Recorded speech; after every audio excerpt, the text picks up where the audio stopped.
Hello. If you like watching crime movies or detectives and so on and so forth, this book is all about crime by the famous one, Agatha Christie. The title is And Then There Were None.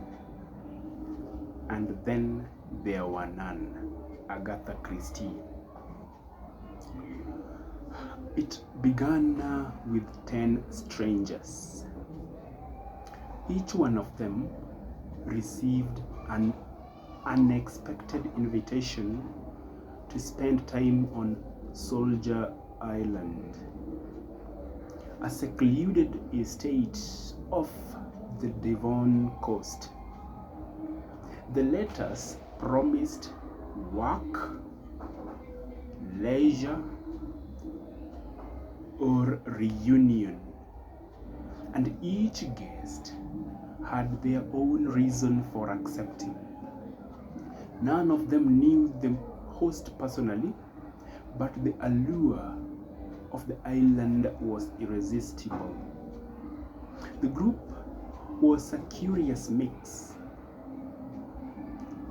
a judge, a doctor, a governess, a retired general, a playboy, a soldier of fortune, a nervous housekeeper and her husband, a stern spinster, and a former policeman, all 10.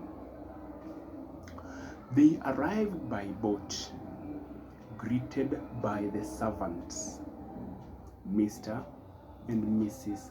Rogers, who explained that their employer, Mr. Owen, would arrive later. The house was modern and well appointed, but its isolation gave it an unsettling air. That first evening, as they gathered for dinner, a gramophone record suddenly played. A cold, accusing voice listed each guest's name and described a crime they had committed. Deaths they had caused, but for which they had never been punished. Shock turned to outrage, then to fear. Who was Mr. Owen, and why had they been summoned here?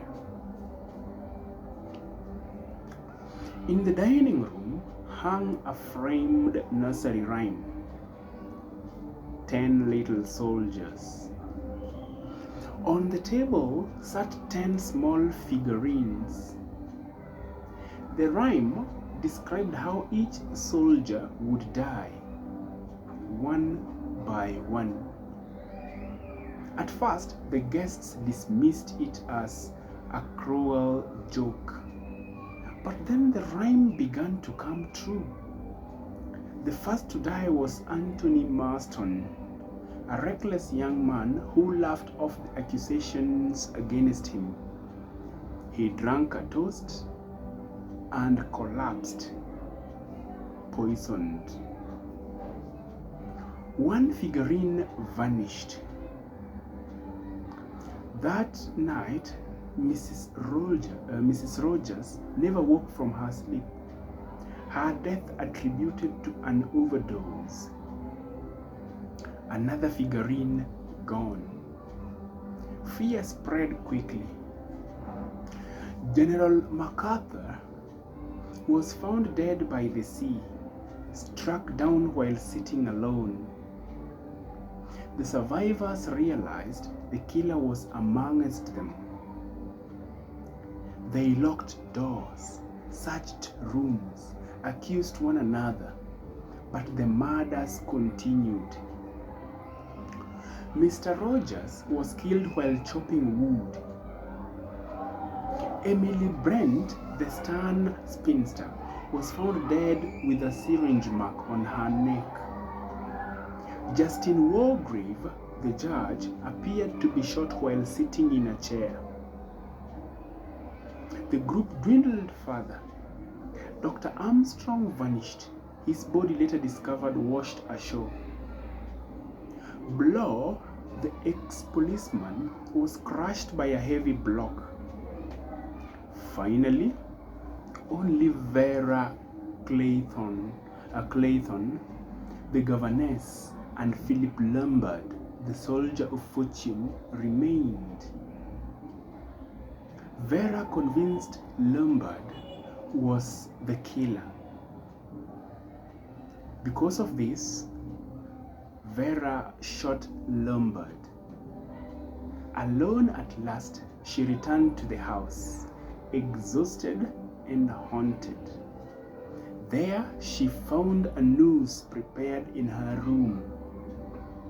Overcome by guilt for the child she had once allowed to drown, she hanged herself. All 10 were dead. Soldier Island was silent. Weeks later, a message in a bottle revealed the truth. Judge Wargrave, far from being a victim, had orchestrated the entire scheme. Obsessed with justice, he had invited those guilty of unpunished crimes and executed them according to the nursery rhyme.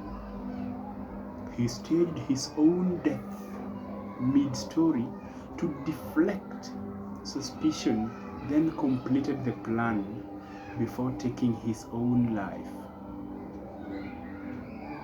And then there were none. Agatha Christie.